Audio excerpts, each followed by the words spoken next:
जिसको हम एफपीओ कहते हैं, फार्मर्स प्रोड्यूसर ऑर्गेनाइजेशन, उस नाते से काम कर रहे हैं। इस प्रकार के हरियाणा में 731 एफपीओ ये बने हुए हैं। केंद्र सरकार की और हरियाणा सरकार की एक मिलीजुली स्कीम प्रधानमंत्री जी ने फरवरी 2020 में इसकी परिकल्पना की थी और उस समय से लगातार एफपीओ की संख्या में ये वृद्धि हो रही है।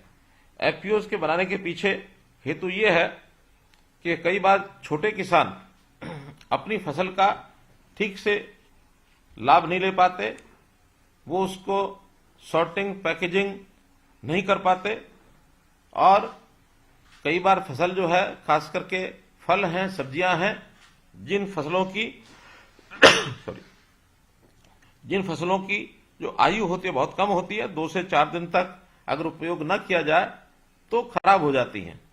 इस प्रकार उनको सबको एक प्रकार से ठीक से उनकी स्टॉक करना और समय आने पर ठीक कीमत उनकी मिले उस समय उसको बेचना, और साथ ही एग्रो बेस्ड इंडस्ट्री के नाते उसका कुछ ना कुछ उत्पाद बनाना और फिर उसको बेचना, ऐसे समूह को एक साथ करने के लिए सरकार ने योजनाएं बनाई और एफपीओ के माध्यम से ये सब काम किया। प्रबंधन और विपणन अर्थात मार्केटिंग, इसका बहुत बड़ा एक आधुनिक जो तकनीक के माध्यम से काम करने का इसके पीछे की एक बैकग्राउंड है।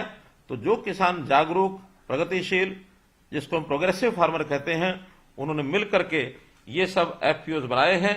देश भर में 10,000 एफपीओ बनाने का लक्ष्य रखा गया था, जिसमें से मैंने बताया कि 731 एफपीओ हरियाणा के किसानों ने इस योजना को अपनाते हुए बनाए हैं। वैल्यू एडिशन करके किसान की आय डबल करने में ये बहुत बड़ा एक साधन जो है ये बना है, और इस नाते से संरक्षित भंडारण करते हुए और हम लोग जो सफल किसान हैं उनके साथ आज हम जुड़े हुए हैं। उन्होंने सबने अपने पैक हाउस बनाए और पैक हाउस बनाने के बाद ऐसे किसान मार्केट में जहां कहीं अच्छा भाव मिलता है वहां बेचने के लिए सिस्टम बने हैं। इससे बाजार से सीधे जुड़ गए, जब भी अच्छा भाव मिलता है तब बेच करके आते हैं।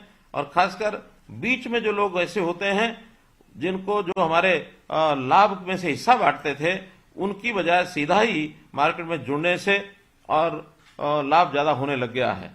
जब भी कभी पहले फसल ज्यादा होती थी और तुरंत बेचने वाले किसान मंडी में पहुंचते थे तो भाव भी गिरने का एक जो डर बना रहता था वो भी उसमें था। अब चूंकि अपने साथ वो भंडारण कर सकते हैं तो भंडारण करके और हम लोग उसका अच्छा भाव ले सकते हैं। इसमें जो मैंने बताया एग्रो बेस्ड इंडस्ट्री को उत्पाद जो पैदा करते हैं, जैसे खास करके टमाटर की प्यूरी बनाते हैं, अदरक और लहसुन का पेस्ट बनाते हैं, सूखा प्याज उसको सुखा करके चूरा बना करके भी बेचते हैं। तो ऐसे सब जो पैदावार करके और उसका जो उत्पाद करके जब बाजार में बिकता है तो अच्छे भाव में वो बिकता है। इस प्रकार लघु उद्योग करके और किसान भी उद्योगपतियों की श्रृंखला में ये आने लग गया है।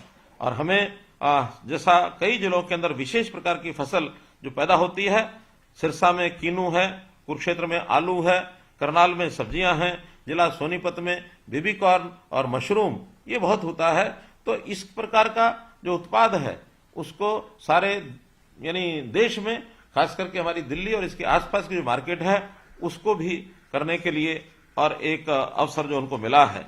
मैं ऐसे अवसर पर हमारे जो बहुत ही अच्छे एफपीओज हैं जो सफलतम तरीके से चल रहे हैं, वैसे तो बहुत हैं लेकिन कुछ 3-4 एफपीओज के जो मालिक हैं, जो उनके सीईओज हैं, मैं उनसे जरूर चाहूंगा कि अपने जो अनुभव हैं वो हमारे साथ शेयर करें। सबसे पहले हमारे Pehowa vegetable farmers producer company, इसके जो हमारे एफपीओ के मालिक हैं मिस्टर अनुराज, तो अनुराज जी हमारे साथ जुड़े हैं। मैं अनुराज जी को ये कहूंगा कि हमें अपने अनुभव जो है वो बताएं। जितेंद्र जी, अनुराज जी हमारे साथ जुड़े हैं पेहोवा वेजिटेबल से, जरा उनसे एक बार बात कराएं। जी अनुराग जी, आप कॉल पे हैं, आप अपनी बात रखिए। अनुराज जी पेहोवा वेजिटेबल, लगता है अनुराज जी जुड़ नहीं पाए हैं। इसी प्रकार से खारी Suresh farmers producer company limited से मनोज सिहाग, ये हमारे साथ सिरसा से जुड़े हैं। हाँ, तो मनोज सिहाग जी, आप जरा एक बार अपनी बात रखें।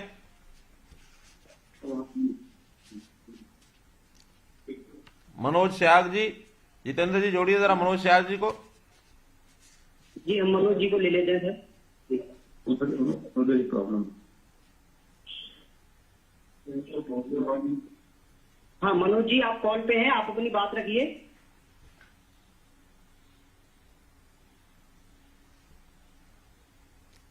लगता है कोई टेक्निकल फॉल्ट है जो आपके लोग जुड़ नहीं पा रहे हैं। ये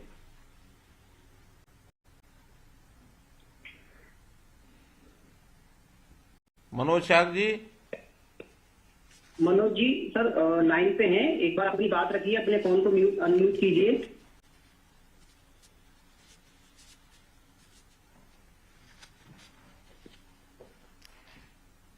अटेरना ऑर्गेनिक से जैनेन्द्र चौहान जी,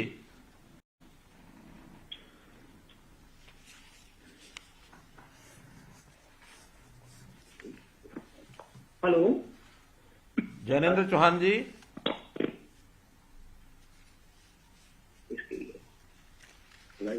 गो स्मार्ट फार्मर। आवाज आ रही है जी? हाँ, कौन बोल रहे हैं? कौन बोल रहे हैं? मैं अटेरना ऑर्गेनिक से बोल रहा हूँ सर। हाँ, टेरना से जैनेन्द्र जी बोलिए। आपका अपने एफपीओ अपना चलाया हुआ है ना? जी हमारा एफपीओ है, अटेरना गांव में स्थित है, सोनीपत जिले में। इसमें हमारे 509 किसान 500। जिसमें 509 किसान हमारे बेबी कॉर्न और स्वीट कॉर्न की खेती करते हैं। हाँ, बहुत बढ़िया। और हम अपने पैक हाउस में बेबी कॉर्न और स्वीट कॉर्न पैक करके विदेश में बेचते हैं। विदेश भेजते हैं? जैसे कि लंदन, हाँ विदेश में बेचते हैं जी। हाँ हाँ जैसे कि लंदन में हमारी बेबी जाती है, हाँ 4-5 तो हमारी पार्टी है जिनको हम बेबी कॉर्न भेजते हैं। हाँ हाँ ऐसे ही हमें दुबई से ऑर्डर मिले हैं। हाँ। अभी हमारी बेबी कॉर्न लंदन से भी ज्यादा दाम में दुबई में बिकने वाली है। बहुत अच्छा। इसी तरह से नॉर्वे में हमारी स्वीट कॉर्न ऑर्डर करके वैक्यूम पाउच में नॉर्वे के हमारे पास काफी ऑर्डर है। हमारे सैंपल वहां पर पास हो चुके हैं और नॉर्वे में हमारे तक 3 कंटेनर का ऑर्डर हमें मिला है। अरे वाह।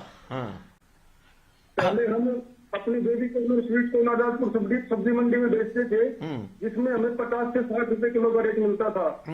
अभी लंदन और दुबई में हमारा खर्चा काटकर लगभग 100 रुपए किलो का हमें रेट मिलता है। वाह। जैनेन्द्र जी बताइए, जैनेन्द्र जी बताइए कि 1 एकड़ में कितना पैदा हो जाता है बेबी कॉर्न? 1 एकड़ में 800 किलो से 1000 किलो के बीच में बेबी कॉर्न पैदा होती है। 1000 किलो का मतलब है कि 1 लाख रुपए का बेबी कॉर्न आप जो है 1 एकड़ में बेच लेते हैं। जी, एक बार में हमारी फसल 1 लाख रुपए की हो जाती है और सभी किसान इस फसल को अपनाकर बहुत खुश है। और इसमें पानी की लागत भी कम है, धान की अपेक्षा पानी भी कम लगता है। अच्छा, साल में कितनी फसलें उठा लेते हैं? साल में इसकी 3 फसल हो जाती है और ज्यादातर किसान इसकी फसल लेते हैं ताकि फसल तक बढ़ाए। 2 किसान 2 फसल ले लेते हैं, कभी लेनी हो तो तीसरी भी ले लेते हैं। तीसरी भी कभी कभी ले लेते हैं। बहुत अच्छा जितेंद्र जी, आपने एक अच्छा परोपकार का काम किया हुआ है। 500 किसानों को आपने जोड़ा है। 500 किसानों की कुल जमीन कितनी है? 500 किसानों की लगभग 3000 एकड़ के आसपास जमीन है। 3000 एकड़ जमीन में बेबी कॉर्न और स्वीट कॉर्न की खेती होती है। बहुत बढ़िया। इस प्रकार का पुण्य का काम आप कर रहे हैं, आपका बहुत बहुत धन्यवाद। अब अगले कोई भी जो हमारे साथ सरकार की सहायता से ही संभव हो पाया है। बिल्कुल, सरकार की सहायता नहीं होती तो हम इस तरह तरक्की नहीं कर पाते। नहीं, सरकार पूरी सहायता दे रही है और जिस प्रकार की कोई कठिनाई आपकी कभी भी आए उसके लिए सरकार हमेशा तैयार रहेगी। जितेंद्र जी देख लीजिए एक बार। हम भविष्य में भी आपसे आशीर्वाद की कामना करते हैं कि आपका आशीर्वाद किसानों पर बना रहे और हमारे देश के किसान विकसित देशों के किसानों की तरह तरक्की करते रहे। धन्यवाद धन्यवाद। तो एक बार जितेंद्र जी देख लीजिए, मनोज सिहाग अगर जुड़े हों खारी सुरेरा से तो। हाँ मनोज जी भी लाइन पे हैं। मनोज जी आप अपने फोन से अनम्यूट कीजिए अपने फोन को, आई थिंक आपने म्यूट किया हुआ है, आप कॉल पे हैं। मनोज सिहाग। Hello sir. हाँ मनोज जी बोल रहे हैं? हेलो जी। हाँ बोलिए मनोज जी। हाँ कहाँ से बोल रहे हैं? सर एफपीओ से बोल रहा हूँ, अनुराग सिंह। अच्छा अनुराग सिंह जी बोलिए। आपका पहले ट्राई कर रहे थे कॉल कनेक्ट नहीं हो पा रहा था। कोई बात नहीं। तो आपके जो एफपीओ है कितने लोग जुड़े हैं उसमें? सर हमारे साथ लगभग 300 फार्मर हैं जो जुड़े हुए हैं। तो हाँ। हमारे यहाँ पे मेजरली जो क्रॉप है पोटैटो आलू की खेती है जो ज्यादातर हम यहाँ पे कर रहे हैं एफपीओ में। ठीक है, तो उसमें हाँ जी, और आपको लगभग- आपके किसानों को कितना लाभ हो रहा है उसमें? सर हम अलग अलग कंपनियों के साथ कॉन्ट्रैक्ट फार्मिंग में काम कर रहे हैं, जिसमें उनके साथ जो है पहले ही सीजन से पहले ही उनका रेट फिक्स हो जाता है। हाँ, तो वो जैसे इस बार हुआ है आलू का रेट काफी डाउन आ गया है, तो काफी लोगों का नुकसान हुआ है। बट कॉन्ट्रैक्ट फार्मिंग के कारण जो है लोगों को काफी इस चीज का बेनिफिट हुआ है। उनके साथ जो है रेट मतलब कि एक फिक्स रेट में जो उन्होंने काम किया है तो काफी बेनिफिट हुआ है। काफी लाभ मिल गया, कम रेट के कारण से उनके ऊपर प्रभाव नहीं पड़ा। जी जी। तो मार्केट में वो 2-3 रुपए बिका है और कंपनी के साथ हमने 12-13 रुपए में वो चीज काम किया है। बहुत बढ़िया, तो इसका मतलब किसान की बचत हो गई, किसान को उसका नुकसान नहीं हुआ है। जी जी। बहुत अच्छा है। और एक शॉर्ट प्राइस में क्रॉप की है वो। अच्छा अच्छा, ठीक है, बहुत अच्छा। इसी प्रकार से आप लगे रहें और कभी भी कोई आपको कठिनाई आए तो हरियाणा सरकार का जो हमारा हॉर्टिकल्चर डिपार्टमेंट है वो आपकी मदद करने के लिए हमेशा तैयार रहेगा। जितेंद्र जी, और जोड़िए, कौन जुड़े हैं? यानी अनुराग जी जुड़े हों या मनोज सियाग जुड़े हों या चूड़े? अनुराग जी हैं अभी कॉल पे। हाँ, अनुराग जी। मैं अभी बोल चुका हूँ, अभी मैंने बोला। अच्छा, अनुराग थे आप, ठीक है। जी जी। तो मनोज सिहाग बोले। जी मनोज सिहाग हैं। मनोज कुमार जी हैं। हाँ मनोज कुमार जी हैं अभी। हाँ। मनोज कुमार जी। हेलो। हाँ, मनोज कुमार जी नमस्कार, कहाँ से बोल रहे हैं आप? हाँ, मैं मनोज कुमार चूड़ी खुद फार्मर प्रोड्यूसर चोली खुर्द फार्मर से। बहुत अच्छा है। तो आप भी बताइए कि किस प्रकार से आपका जो एफपीओ है वो कितने लोग उसमें काम कर रहे हैं? सर हमारे 308 फार्मर है सर जो एफपीओ के साथ जुड़े हुए हैं। हाँ। और हमारा जो मेजर क्रॉप है वो फ्रूट में किन्नू और गुआवा है। हाँ। तो अभी 2-3 साल से थोड़ा सा फ्रूट कम हो रहा है क्योंकि हीट वेव के कारण फ्रूट ड्रॉप हो जाता है। ठीक है। पर हमने ये किया है भी किसानों के जो ग्रुप के अंदर है, सभी किसानों का माल एक जगह इकट्ठा करके और उनको मतलब दिल्ली और गुरुग्राम की मार्केट में भेजे, जिससे हमको कम फ्रूट होने के कारण ज्यादा बेनिफिट हुआ है इकट्ठा काम करने से। और उनकी जो कॉस्ट है वो कम आई है। अच्छा, जो ट्रांसपोर्ट कॉस्ट है वो कम आई है। एफपीओ ना होता, अगर एफपीओ ना होता तो इन किसानों का तो बहुत नुकसान हो जाता। बिल्कुल जी। अगर एफपीओ ना होता तो किसानों का नुकसान होता और किसान डिमोटिवेट भी होता सर। ठीक बात है, ठीक बात है। क्योंकि फ्रूट कभी कम हो गया और अगर उसका रेट भी अच्छा ना मिले, क्योंकि व्यापारी आने बंद हो जाते हैं जी जब क्रॉप कम होती है तो। ठीक है, ठीक है। तो एफपीओ के कारण उन्हें भी प्रॉफिट हुआ है और एफपीओ को भी किसानों के सपोर्ट से आगे बढ़ने के लिए मौका मिला है। हाँ। और इसमें हॉर्टिकल्चर डिपार्टमेंट और गवर्नमेंट ने भी बहुत सहायता की है भी किसानों को एक साथ मोटिवेट भी किया जाके हमारे साथ। और मनोज जी, किसानों का भी आत्मविश्वास बढ़ा है जी। आपका मनोज जी आगे चल करके किन्नू का या गुआवा का जूस निकालने की कोई आपने योजना नहीं बनाई कि वहां कोई एक इंडस्ट्री लगा के और किन्नू और गुआवा का जूस निकाल करके बेचा जाए? हाँ सर, अभी हमारा प्रोजेक्ट छोटा था तो हम आगे इसको एक्सपेंड करने की कोशिश मतलब मन बना रहे हैं। अभी इसके प्रोसेसिंग लाइन में जाए हम। ठीक बात है, ठीक बात है। तो उससे और भी लाभ हो जाएगा। स्पेक भी हमारी हेल्प कर रही है जी। स्पेक भी बता रही है भी हम प्रोसेसिंग कर सकते हैं, जिससे हम इसका पल्प निकाल के दोनों चीज का और स्टोर करके कैनिंग से हम इसको इंटरनेशनल मार्केट में बेच सकते हैं, जिससे किसान की आय काफी 3 से 4 गुना बढ़ जाएगी। बहुत बढ़िया, बहुत अच्छा। तो ये हमारा जो आगे का जो फ्यूचर विजन है यही है सर हमारा। नहीं, अच्छा है, आपने किसानों को बचा लिया, किसानों को नुकसान नहीं होने दिया। आपका बहुत बहुत धन्यवाद है। जितेंद्र जी, इसी प्रकार हमारे साथ खारी सुरेरा से भी मैसेज आया था मनोज सिहाग का, वो भी बात करना चाहते हैं। तो जरा देखिए अगर जुड़ गए हो तो मनोज सिहाग। टाइम पे हैं। हाँ जी नमस्कार जी। नमस्कार मुख्यमंत्री महोदय जी नमस्कार। नमस्कार मनोज जी, सिरसा से बोल रहे हैं, खारी सुरेरा से? जी जी। हाँ जी, हाँ जी साहब, हरी सुरेरा से हमारा एफपीओ बना हुआ है जी, किन्नू का है। हाँ। और जिसमें तकरीबन हमारे 300 फार्मर हैं जो किन्नू और माल्टा के हम ज्यादा खेती करते हैं जी। हमारा बॉर्डर के नजदीक का एरिया है। हाँ। और टोटल हमारे गवर्नमेंट की मदद से जो ड्रिप पे टैंक और बाग हमने लगा रखे थे, उसके बाद हमारे को मार्केटिंग की समस्या आ रही थी। हाँ तो हमने फिर एफपीओ बनाया, जिसमें हमने विभाग से अच्छी जो मदद लेके और उसमें हमारा जिसमें ग्रेडिंग वैक्सिंग करके, और हम हमारे को मार्केटिंग की समस्या आ रही थी, जो हमारी बाहर से व्यापारी भी आ रहे हैं, और अब हम बाहर हमारा पूरे ऑल ओवर इंडिया हम मार्केटिंग करके और हर मंडियों में हमारा प्रोड्यूस भेज भी रहे हैं। बहुत अच्छा है, बहुत अच्छा। तो किसानों को कितना लाभ हो जाता कीनू में और माल्टा में? किसानों के साथ जब हमारे अच्छी फसल होती है, तो हमारे यहाँ जो बाहर के जो आते हैं व्यापारी हो रहे हैं, तो वो सीधा अगर बगैर ग्रेडिंग वैक्सिंग के, बगैर पैकिंग के हमारा माल बाहर नहीं जाता। उस टाइम हमारा बिकने में बड़ी समस्या आती है और रेट नहीं मिलते, बिल्कुल नहीं मिलते थे उनके। और अभी हम ग्रेडिंग वैक्सिंग करके और हर मार्केट में हमारे फार्मर का प्रोड्यूस बेच भी रहे हैं, और यहाँ जो ग्रेडिंग वैक्सिंग से व्यापारियों को यहाँ भी बुलवा रहे हैं और उनके अच्छे रेट अभी मिलते। कितने एकड़ है कीनू माल्टा आपने जो बोया हुआ है? 300 एकड़, 300 किसानों का कितना एकड़ है? हमारे मुख्यमंत्री महोदय जी 1200 एकड़ जो क्लस्टर है, उसमें 1200 एकड़ के आसपास हमारा किन्नू माल्टा लगा हुआ है, जिसमें हमारा 800 एकड़ अभी फ्रूटिंग के है, जो फ्रूट दे रहा है। ठीक है। कितने रुपए पर एकड़ का लाभ हो जाता किसान को? सर हमारा पीछे तो एक आध सीजन हमारा किन्नू में थोड़ा अच्छा नहीं था, क्योंकि मौसम की वजह से हमारा किन्नू खराब हुआ था। लेकिन अभी जो बड़े बाग है, उनका 1.5 से 2 लाख रुपए हमारा पर एकड़ के हिसाब से, जो अच्छी फसल हो तो निकल जाता है, जिसमें 1 लाख से ऊपर पर ईयर 1 साल की हमारी फसल है, और फार्मर उसमें कमा लेता है अच्छी फसल। चलिए, बहुत अच्छा है। आपके माध्यम से 300 किसानों का यानी एक प्रकार से भला हो गया और वो अपना लाभ कमा रहे हैं, ये बहुत ही अच्छा कर रहे हैं। एक हमारे साथ जुड़े होंगे। हमारे को पहले दिक्कत थी जो विभाग से हमारे को गवर्नमेंट थे और डिपार्टमेंट से हमारे को सब्सिडी, इस पे ट्रांसपोर्टेशन पे भी हमारे को सब्सिडी मिली है, जिससे हम पूरे हिंदुस्तान के अंदर हमारा प्रोड्यूस भेज रहे हैं माननीय मुख्यमंत्री जी। बहुत अच्छा, बहुत अच्छा है, बहुत अच्छा है। जितेंद्र जी, हमारे साथ ग्रो मार्ट से योगेश जी जुड़े होंगे, देखिए।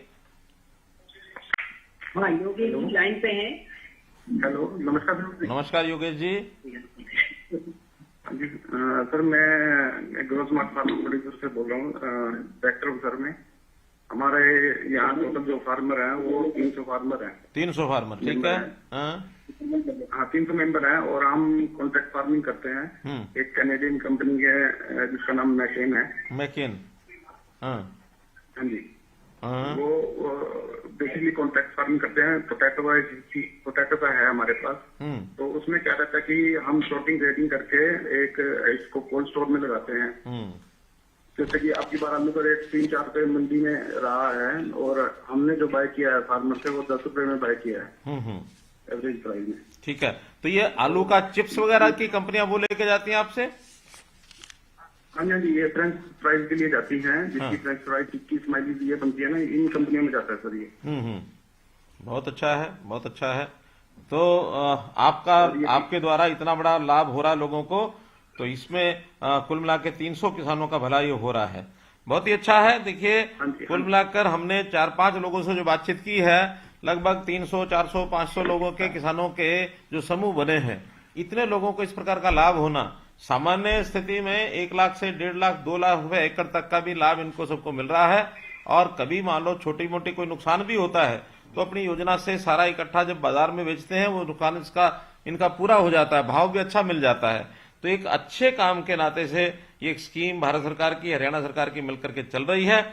इसमें कुछ और योजनाएं भी आगे के लिए हमारे ध्यान में हैं, और उन योजनाओं को लागू करने के लिए हमारा हॉर्टिकल्चर डिपार्टमेंट नई नई स्कीमें बना रहा है। मेरे साथ संयोग से हमारे डायरेक्टर हॉर्टिकल्चर अर्जुन सैनी जी जुड़े हुए हैं। अर्जुन सैनी जी, आप भी थोड़ा इनको बताइए कि भी किस प्रकार की स्कीमें और आगे आने वाली हैं, ताकि ये सारे किसान जो आज हमारे साथ जुड़े हैं ये उसका लाभ उठा सकें। कई हजार किसान आज साथ जुड़े हैं, वो स्वयं के जो एफपीओ बने हुए वो तो ठीक ही है, इन एफपीओ का विस्तार करने के नाते, नए एफपीओ बनाने के नाते अगर वो आगे बढ़ते हैं तो उन स्कीमों का लाभ उन सब किसानों को होगा। अभी भले ही हमारे 10 या 12 हजार किसान ही जुड़े हैं, लेकिन मैं चाहूंगा कि हम 5 गुना किसान, 50 हजार किसान इसमें जोड़ करके अपने किसानों को लाभ करा सकें। तो एक बार अर्जुन सैनी जी, आप भी जरा एक बार कुछ नई योजनाओं पर, स्कीम पर बताइए अपने किसान भाइयों को। जी सर, मेरी आवाज आ रही है? हाँ हाँ, आ रही है अर्जुन जी। हाँ जी सर। सर पहले तो मैं ये बताना चाहूंगा कि जैसे एफपीओ का आज जो आपने फोन इन कॉल का कदम उठाया तो वो बहुत सराहनीय है सर। हमारे टोटल जो सर 731 एफपीओ उसमें लगभग 1 लाख से ज्यादा किसान हमारे सब सदस्य है जो इसके मेंबर बने हुए हैं। अच्छा। सबसे पहले मैं 2 मिनट में ये बताना चाहूंगा कि एफपीओ को, क्योंकि सभी जुड़े हुए हैं तो उनको ये बताना भी उचित रहेगा कि एफपीओ को बनाने के लिए लगभग सरकार के माध्यम से सर 33 लाख रुपए दिए जाते हैं, जो कि 3 वर्षों में दिए जाते हैं। 18 लाख रुपए हम उसका काम के लिए देते हैं अगर एफपीओ कोई बनता है। उनकी चाहे रजिस्ट्रेशन की कॉस्ट हो सर, उनको ट्रेनिंग का खर्चा है, अगर वो ऑफिस भी सेटअप करते हैं उसके लिए भी पैसा हम देते हैं, उनके इवन बिजली का बिल भी होता है और टेलीफोन का खर्चा है वो भी उसके अंदर शामिल है। वो अपने लिए अगर कोई इक्विपमेंट खरीदते हैं, जैसे कंप्यूटर खरीदना चाहते हैं, वो भी इसके अंदर शामिल है। इवन स्टेशनरी का भी पैसा उनको रखा गया है। और अगर वो 2 बंदे एफपीओ को चलाने के लिए रखते हैं, जिसके अंदर एक सीईओ या मैनेजर टाइप का आदमी और एक अकाउंटेंट है, उसके लिए भी उसकी सैलरी का प्रोविजन किया होता है। तो इस तरह सर 18 लाख रुपए हम एफपीओ को 3 वर्ष के अंदर हम देने का प्रावधान है और एफपीओ हमारे इसके लिए मदद ले रहे हैं। तो सभी मेंबर जुड़े हुए हैं, वो हम चाहते हैं जागरूक रहें और एफपीओ से अपने उनको डायरेक्टर से इस बारे में भी बातचीत करते रहे सर।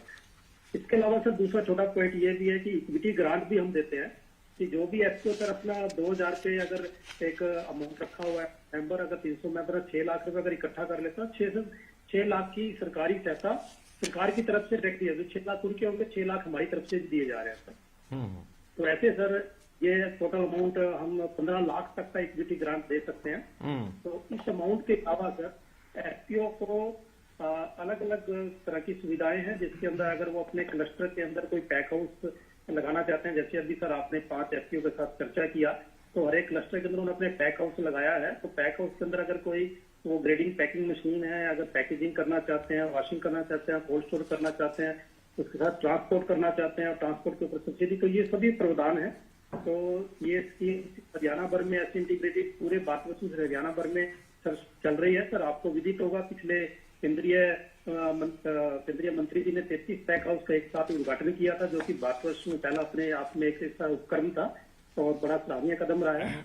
तो सर एक और खबर है सर, आज हमारे छत्तीसगढ़ और हरियाणा को नंबर 1 स्टेट कहा गया है कि एफपीओ में हर एक ब्लॉक के अंदर एक एफपीओ बनाने वाले सिर्फ 2 स्टेट है पूरे भारतवर्ष में, जिसमें हरियाणा शामिल है सर। बहुत तो अच्छा। ये तो सर एफपीओ के बाद इसके अलावा सर बागवानी विभाग में सर जो अभी जब से सर सरकार ने 2014 से कार्यभार हुआ है सर, तो उससे लगभग 4 से 4.5 गुना का बजट का प्रावधान सर, जो भी स्कीम हमने आपको भेजी है किसानों हित के लिए, वो आपने उसके अंदर तो खुद ही हमें उस स्कीम को लागू कराने के लिए बजट दिया है। तो लगभग अब हमारा बजट बढ़कर सर इस साल 2023-24 के लिए भी आपने 750 करोड़ रुपया कर दिया है, जो कि 4.5 गुना पिछले 10 वर्षों में हुआ है सर। हाँ। अर्जुन जी ये बताइए, अगर कोई एफपीओ एक्सपोर्ट का काम करना चाहे, अपने उत्पाद को भेजना चाहे बाहर, उसके लिए कोई विशेष स्कीम हम सोच रहे हैं क्या?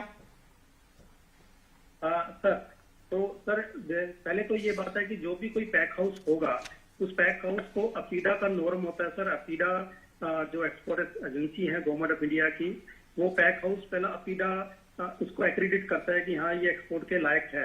तो हमारे जितने भी पैक हाउस बन रहे हैं और उसको बनाने के लिए उसके अंदर जो भी प्रोविजन किए जा रहे हैं, तो एक तो वो प्रोविजन हमारे स्कीम के अंदर हम लागू करने जा रहे हैं अगले वर्ष से, ताकि वो एक्सपोर्ट रेडी हो जाए पैक हाउस। एक तो ये है सर।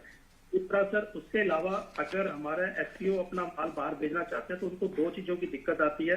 एक तो वो जब ट्रांसपोर्ट करते हैं, क्योंकि जो सर हम लैंडलॉक्ड स्टेट है, जो तो स्टेट महाराष्ट्र है या गुजरात है, क्योंकि वो सी के नजदीक है। नॉर्मली जितने भी फ्रूट और वेजिटेबल है, फ्रूट्स हैं, वो सी के द्वारा जाते हैं। तो हमारा ये जो ट्रांसपोर्ट लगता है हमारे लिए एक्स्ट्रा पड़ता है, तो हम कम्पीट नहीं करते। उसके ऊपर सर सब्सिडी का प्रोविजन हम कर रहे हैं सर, ताकि जो भी ट्रांसपोर्ट यहाँ से बॉम्बे जाएगा या गुजरात के पोर्ट पे जाएगा, तो उनको सब्सिडी का प्रोविजन रहे। यहाँ से स्टेट से बाहर भी भेजना है तब भी रहेगा। उसके साथ साथ सर अगर कोई पैकिंग का भी करना चाहे, तो उसके ऊपर भी हमने 50% सब्सिडी का है। भी जितना भी मटेरियल उनका बॉक्सेज के अंदर, क्रेट्स के अंदर जाएगा, तो उसके अंदर भी प्रोविजन का हमने प्रोविजन किया हुआ है सर। बहुत बढ़िया, बहुत अच्छा। हमारे सैनी साहब ने जो हॉर्टिकल्चर के हमारे डायरेक्टर हैं, उन्होंने एफपीओज में और आगे क्या किया जाना चाहिए और क्या भी स्कीमें चल रही हैं, वो सब अपने को बताई है।